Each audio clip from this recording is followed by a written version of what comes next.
Pete'sTools.com. So guys, you tell me, which one's the more dangerous, the grinder or the chainsaw? Well, anyone with half a brain's going to say the chainsaw, right? Look what they've done to the grinder. Anyone who's used a chainsaw or a big saw or a little saw knows, if you're going sharpening it and you slip off and you haven't got gloves on, you're going to take a great big chunk out of your finger, because these things are really, really violent. Also with the kickback, if you just touch your log on the wrong angle, the saw will flick around, and then I've come really, really close a couple of times with these things. So these things are dangerous. These things are totally dangerous. Treat them with respect. So the other Sunday, guys, I was just at my local hardware shop, and you can imagine my surprise when I saw this. A little baby chainsaw chain. I thought, wow, that's for a small chainsaw. All of a sudden, guys, I realised it was for the grinder. It was for a 4.5-inch grinder. Are you crazy or are you crazy? Let's put this thing together and I'll show you what damage the thing can do to your hands.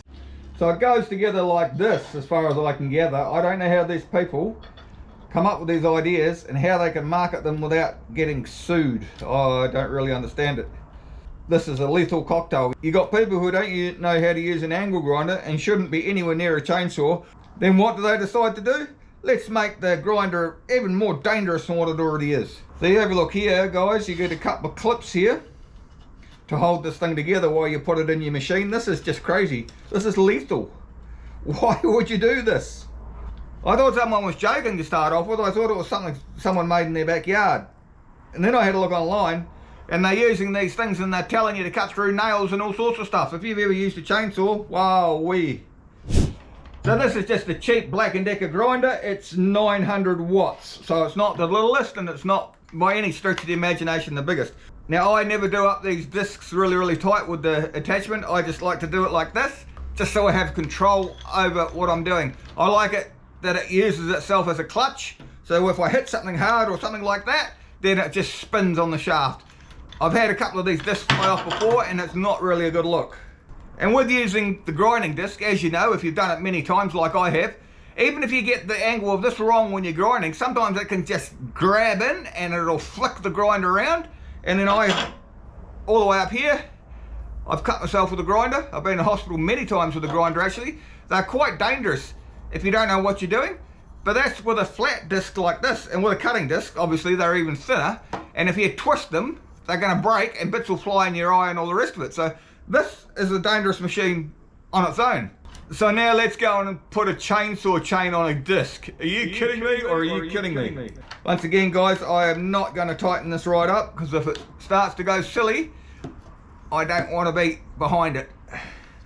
So I just lock it in like that and just turn it hand tight, just so I can flick it off when I want to undo it again. Now once you've got it on like that, take these stupid little clips off. I don't believe I'm doing this. And then look what you've got. The most dangerous tool in your workshop. You could kill someone with that. You could do some severe damage with it. One slip with this, you cut your arm off. If not your arm, you'll cut your fingers off. You've got to be crazy.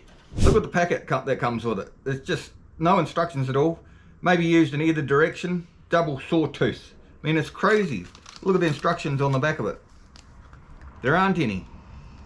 You might say to yourself, Pete, why are you worried so much about this? Because I've been using chainsaws all my life, and this is just silly.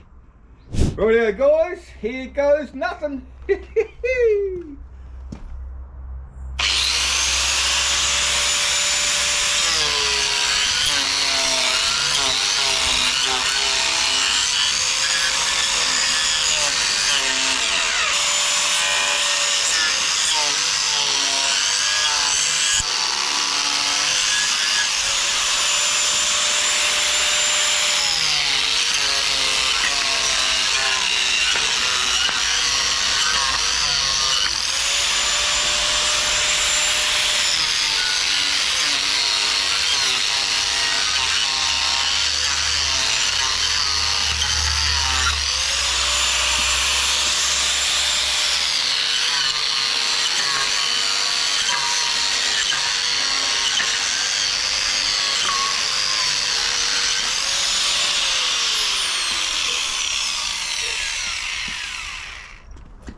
Well, I gotta admit that went a bit better than what I thought actually.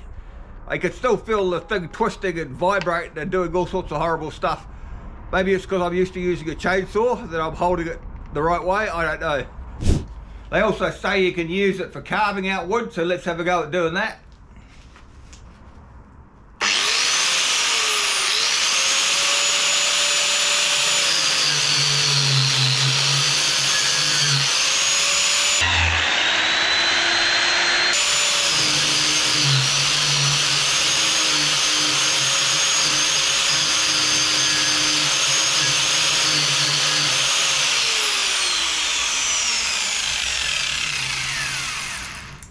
Now there's no doubt in the world that the thing really works. Actually, I'm quite impressed the way it works. It's just I think it's totally dangerous.